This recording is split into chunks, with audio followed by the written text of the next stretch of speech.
दोस्तों, मध्य पूर्व इस समय युद्ध की आग में झुलस रहा है। इजराइल का युद्ध फिलिस्तीन, सीरिया, लेबनान और ईरान के साथ हो रहा है। ईरान ने अभी इजराइल के ऊपर बैलिस्टिक मिसाइलों से हमला भी कर दिया। उसके बाद तो स्थिति काफी गंभीर होती मध्य पूर्व में दिखाई दे रही है। लेकिन अभी तक इजराइल जो लेबनान के साथ युद्ध कर रहा है और ईरान को लेकर अभी उसकी क्या पॉलिसी है, इसको लेकर अभी शांति छाई हुई है। और कहते हैं ना, तूफान के आने से पहले की शांति बड़ी खतरनाक होती है। कुछ वही इस समय मध्य पूर्व में दिखाई दे रहा है। लेबनान में तो ये चल रहा है, पर ईरान के साथ अभी क्या स्ट्रेटजी है, इस पर इजराइल कैसे काम करेगा, इसको कहना थोड़ा मुश्किल है इस समय। लेकिन इसी बीच में एक और कंट्री जिसकी एंट्री हुई है वह है रशिया, क्योंकि रशिया और ईरान के बीच में संबंध काफी अच्छे हैं। और ईरान और रशिया यह मुख्य रूप से विरोधी हैं अमेरिका के, और इजराइल जो है वो अमेरिका के बहुत क्लोज एक नेशन है।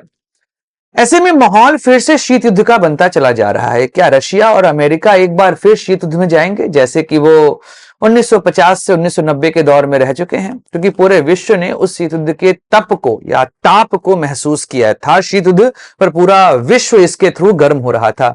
चाहे आप कोरियन पेनिनसुला वॉर देखें और चाहे आप क्यूबन मिसाइल क्राइसिस जो हुआ था उसका इवेंट देखें, जहां पर एक दौर पे लगा कि पूरा जो विश्व है वह एक बार न्यूक्लियर वॉर में फिर चला जाएगा।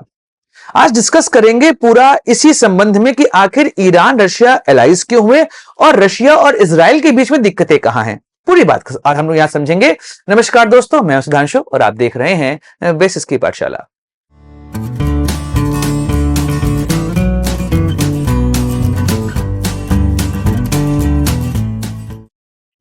दोस्तों, जब हम बात करते हैं रशिया की तो हमें ध्यान आता है यूएसएसआर, क्योंकि रशिया उसी यूएसएसआर का पार्ट है। व्लादिमीर लेनिन ने 1917 में जब क्रांति करी और उस क्रांति का रिजल्ट हमको दिखाई दिया यूएसएसआर, और लेनिन के बाद इसको होल्ड किया स्टालिन ने। सेकेंड वर्ल्ड वॉर से किस्सा शुरू करता हूं जिससे आपको समझना आसान हो जाएगा। सेकेंड वर्ल्ड वॉर 1939 में जब हिटलर ने पोलैंड पर हमला किया तो वहां से विश्व युद्ध की शुरुआत मानी जाती है। यूएसएसआर भी उस युद्ध में वहां पर आ गया था। स्टालिन उस समय यूएसएसआर को लीड कर रहा था। अमेरिका प्रैक्टिकली तो कहीं फिजिकल फॉर्म में एंट्री नहीं करा था, लेकिन वो पैसे तो प्रोवाइड कर ही रहा था यूके और फ्रांस को। लेकिन तभी जापान ने हमला कर दिया पर्ल हार्बर पर और अमेरिका फिजिकली एंट्री किया। विश्व युद्ध आगे चलता रहा और इसी बीच में 6 अगस्त को हिरोशिमा पे एक न्यूक्लियर बम जो है वो दागा जाता है। न्यूक्लियर बम 6 अगस्त को, याद रखिए 1945। जापान लगभग सरेंडर करने को रेडी हो चुका था, पर फिर अमेरिका रुका नहीं। अमेरिका ने 9 अगस्त को एक और न्यूक्लियर बम जो है वहां पर दाग दिया। यह न्यूक्लियर बम वैसे जापान के लिए नहीं था, इसके धमाके की आवाज रशिया में सुनाई दी थी, क्योंकि यह बम एक तरीके से रशिया जो कि यूएसएसआर था उस समय, उसकी उभरती पावर को नियंत्रित करने की बात थी।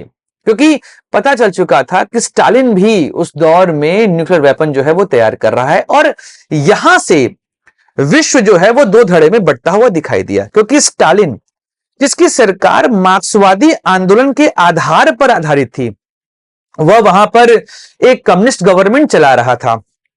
अमेरिका जो कि एक कैपिटलिस्ट कंट्री था, वह नहीं चाह रहा था कि पूरे विश्व में मार्क्सवादी आंदोलन जो है वह उठे।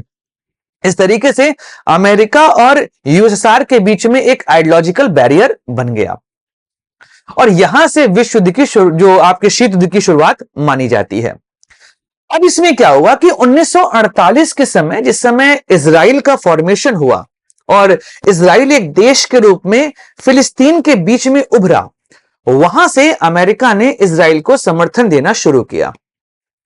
और इजराइल एक जूइश नेशन है, इस वजह से यूएसएसआर में क्या हुआ इसका इंपैक्ट कि वहां पे लाखों यहूदी रह रहे थे, और इन यहूदियों को रशिया बहुत ही सस्पिशियस तरीके से देखता था। यूएसएसआर जो है इन लोगों को अपने कंट्री के लिए अच्छा नहीं मानता। उनको लगता था कि ये जो जूइश हैं यह एक तरीके से इन्फॉर्मर बने हुए हैं किसके, अमेरिका के।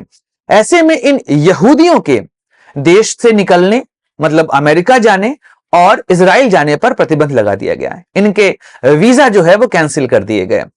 इसलिए इन लोगों को एक नया नाम दिया गया, रिफ्यूजनिक्स। एक वर्ड वहां पर कॉइन हुआ, उसे रिफ्यूजनिक्स कहा गया। ऐसे लोग जिनका वीजा कैंसिल होता था।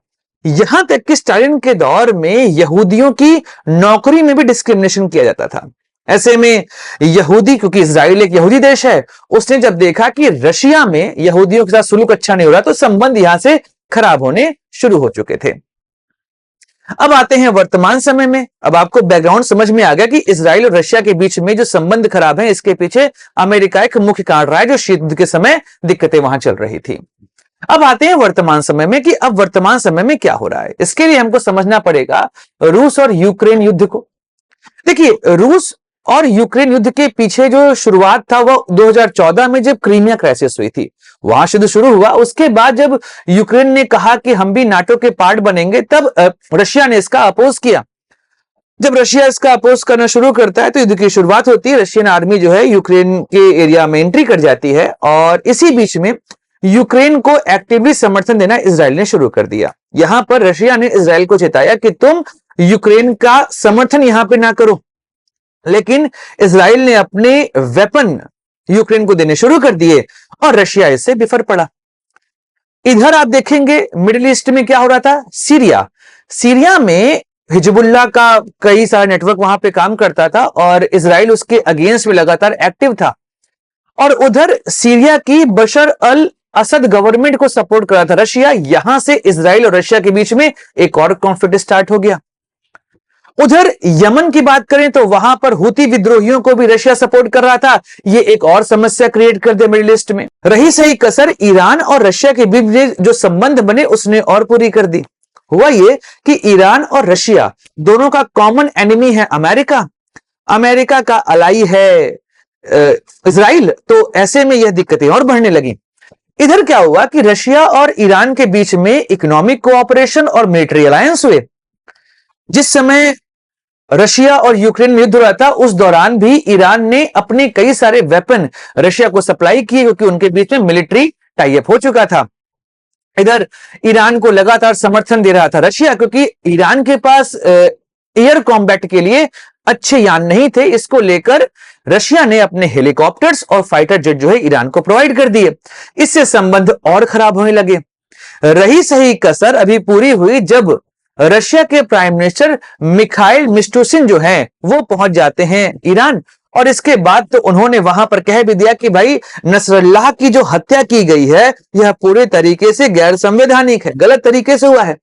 इसको लेकर ईरान जो है उसने रशिया का समर्थन करना शुरू किया, और इधर इजराइल बिफर पड़ा कि भाई ऐसा क्यों हो रहा है यहां पर। तो अब जो ये पूरा नेक्सस तैयार हुआ, इसी नेक्सस में युद्ध का जो माहौल है वो तैयार हो चुका है। ईरान, रशिया, इजराइल, अमेरिका, यह कुछ यहां पर मुख्य रूप से पार्टिसिपेट हैं, जिसमें ईरान और इजराइल यह फ्रंट वॉर कर रहे हैं, और इसके पीछे से अमेरिका और रशिया सपोर्ट कर रहे हैं, जहां पर अमेरिका इजराइल को सपोर्ट कर रहा है और रशिया ईरान को सपोर्ट कर रहा है।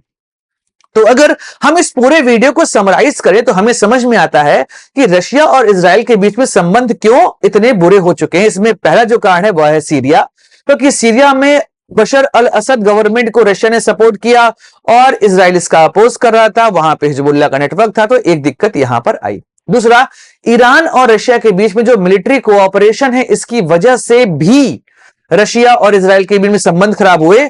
और तीसरा, यमन में हुती विद्रोहियों को जो रशिया सपोर्ट कर रहा है, उसकी वजह से भी इजराइल के साथ संबंध खराब होते जा रहे हैं रशिया के। देखते हैं आने वाले समय में क्या विश्व एक बार फिर शीत युद्ध के दौर में तो नहीं जा रहा है, क्योंकि जो स्थिति मध्य पूर्व में बनी हुई है वह पूरे विश्व को परेशान कर रही है।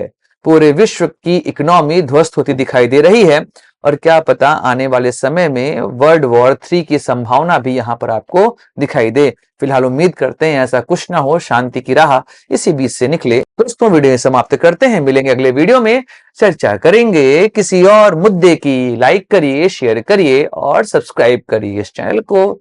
तब तक जय हिंद, वंदे मातरम, भारत माता की जय।